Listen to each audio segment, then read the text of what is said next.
Hello guys and welcome back to another episode of Dungeon Defenders 2.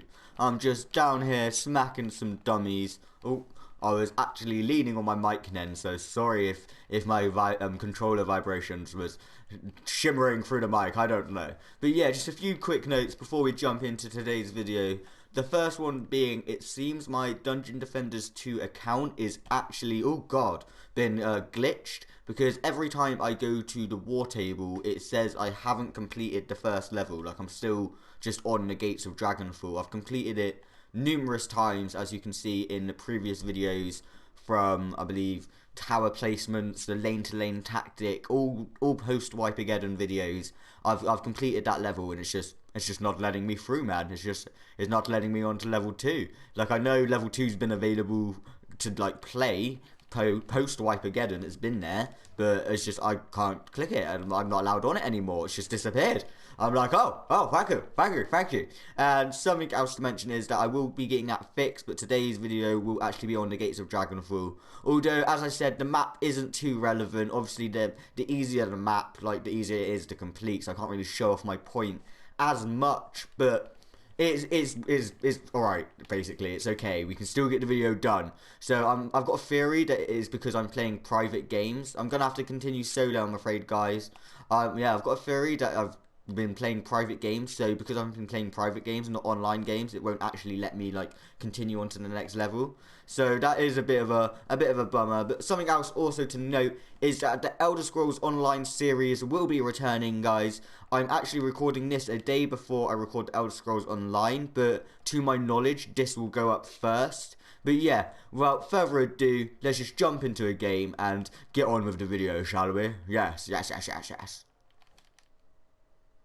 Trust me, guys, if I was recording when I went back to the war table, you would have laughed at my reactions so bad.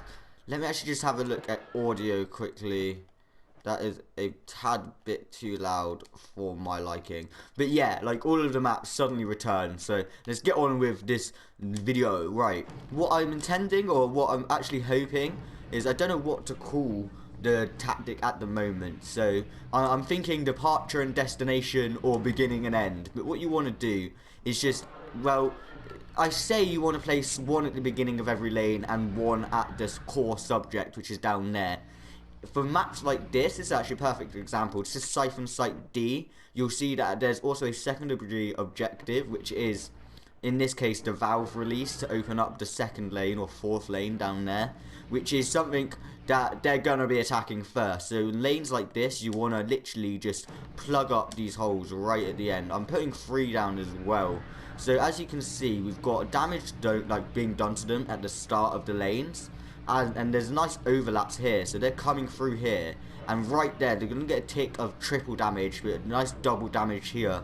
Any side ones will get single damage, but the idea is they get a giant increase of damage done to them at the start. They can happily free roll through the middle, which in this case is actually rather short, seeing it is a corner, so there's not much of a middle section before they actually go back into a damaging zone, which is near the objective. So the idea is that they've got damage done to them, you can leave them while they're in the middle, so when they get to the objective they're still getting damage done to them, so you don't have to worry too much about protecting each lane. You can leave it, and it's just that little bit less worry going around in people's minds. So let's actually do this down here. I'm pretty sure I've got enough for 3 each, and what you want to do is actually try and get the towers as close, so you can see that right there I'm actually like lapping it so it's inside of the barrier, so they're starting to get damage done to them before they even get to the objective, like out of the barrier even. The objective's right here.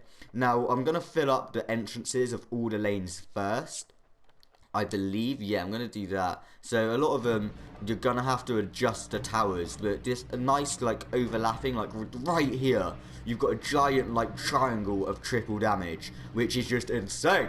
It's insane, people. So let's get this down here. And what you want to do though is actually make sure you're covering the lines. That was a really bad placement on my end.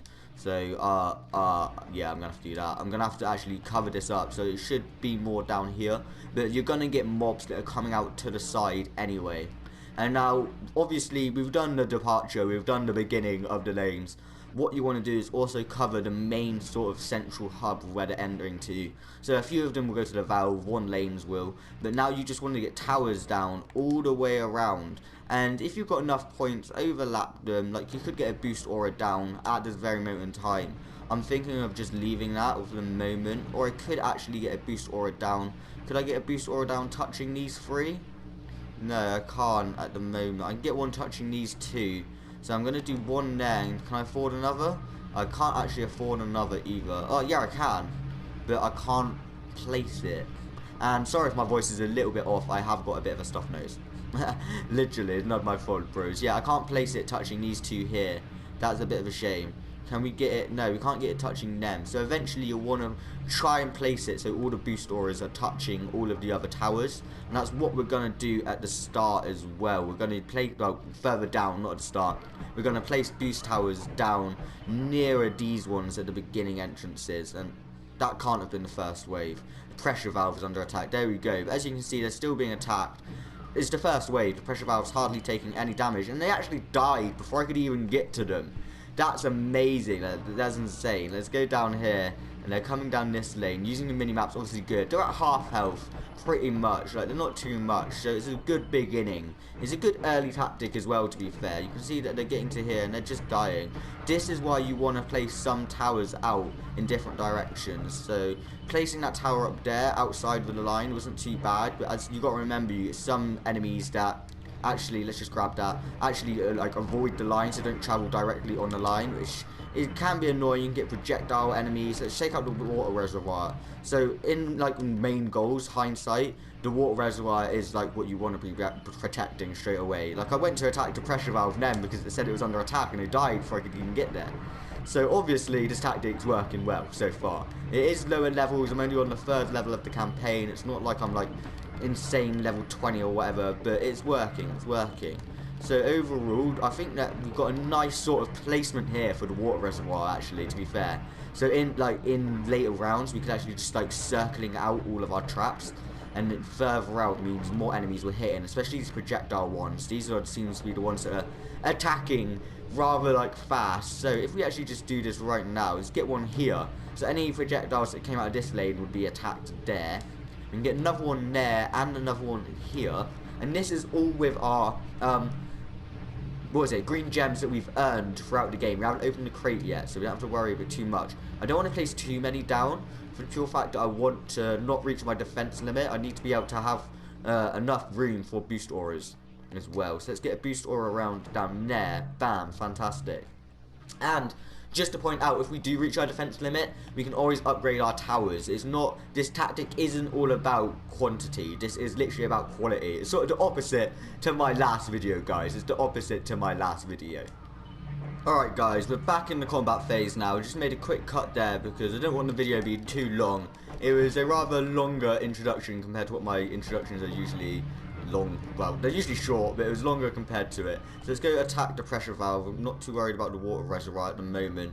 What I did was place a boost aura at every single sort of like outpost of plots, which I think is going to work out rather well. So I've got a few boost auras down and around here, and I've got one at each like lane entrance. The only problem was these lane entrances ones aren't too bad. Like you can notice a lot of my sort of auras or gouge things down there are in a triangle formation at the start of the lane entrances. The ones down here are actually circling the pressure water reservoir, meaning that I can't actually place too many of my boost auras down and around because there's a lot of the other traps around it. It's blocking the area that it can do in. So what I've had to do, and what I suggest you guys do as well, I'll try and get a better example of this in a second. Let me just go up here, attack the water valve. Actually, I'll show you at the end of the round, because there is a nice snidey tactic you can do to actually just like place down and try and touch at least a couple of your traps to get that increased damage. Obviously, it's not going to work too well because you can't place them, but I've done it as efficiently as I can. Where's this last guy? Hello? Where are you, friend? Oh, he's not here. Yeah, that's what you can do. I've placed one here to try and touch these two. I've placed one here so it's touching these two. It's sort of these around here. I could place one here so it touches one of these. but to be honest, I'd rather keep my defense limit. So I'm noticing that up here there's a lot of pressure valve, a lot of people being attacked. What I'm actually going to do is start upgrading a couple. And sorry if you could hear my phone, that is Old Man Gamer. These is still with the gems, not from the crates, so this is why I'm upgrading them. Just so it's doing that extra bit of damage. You can see the repair amounts actually going down quite a lot, so this lane is technically done. I'm going to make another cut here, guys, just to save time, but all I'm going to do is literally upgrade everything I can. If I do anything else, I'll cut back into the video and obviously let you know. Alright guys, I've done it. I've upgraded every lane entrance, actually, to be fair. I was about to say practically every lane entrance. No, I've upgraded every lane entrance. So all of the, not the boost auras, all of my, like, towers, my things, these ones, are all upgraded to level 2. I don't know the name of them, I'm sorry. I'm sorry, guys. Yeah, I don't know the actual name of them. I think they're, like, gouge or geysers, that's it, geyser towers, because it shoots them up in the air. Yeah, I've upgraded all of my geyser towers, and all to level 2, and I upgraded the outer ring of these ones to level 2. So these outer rings, the ones that are actually connected to the waters reservoir, I've upgraded them to level 2. There's a few coming to the pressure valve. Let's just take them out. You can see that the upgrades though are actually doing rather well. They're doing the damage needed to keep up with the rate of mobs that are spawning. Let's kill them. Oh god, I hate those big orc ones. They take out so much like of your tower's defenses, especially in the early levels when you haven't got the flying mobs coming in and just like destroying your towers. Literally, these are the ones you got to watch out for, and the projectile people as well. Orcs and projectiles are just not the ones, guys. They're just not the ones. Let's come up from behind these guys and actually just wreck them. Yep, bam, and can we get a nice little? Huh! Oh, I didn't finish you off. I did finish you off, sort of. Nice little to finish them off. Oh, a lot of orcs coming in. What I also did actually, just to mention, was upgrade one boost tower. I think it was this boost tower to upgrade these 2 towers. So technically, even though these aren't upgraded, the boost tower is, so they're still getting increased damage of some form. So it is an all-round upgrade. What I'm actually going to do now is upgrade the boost towers I haven't upgraded. Upgrade to tier 2, yep. And we haven't got one around here. All of these seem fine. We've got a nice amount to spend. So can we? I'm going to upgrade the boost towers around the entrances, because I only did the boost towers down there, I'm pretty sure. Did I upgrade? Yeah, no, that one's still level 1, so let's upgrade him to level 2. So overall, actually, I'm seeing this tactic is actually coming out rather well. Like, we're getting damage done to them at the start, increasing the upgrade towers levels, like upgrade, we can't upgrade them to tier 3. We're increasing them to tier 2, we're increasing them to the level we can increase them to. So let's upgrade, yep, already tier 3, already tier 2, let's upgrade you to tier 2. So now that they're all tier 2, they're just getting insane amounts of damage. And to think, we're not even a high enough level to upgrade them to tier 3. That's how much damage is being done to them. Can we upgrade any of these anymore? Nope, we can't. So literally all of the entrances to the lanes seem to actually be completely and utterly fine. There's not one here that's level 2. So you can see how many green gems we've got. Jesus!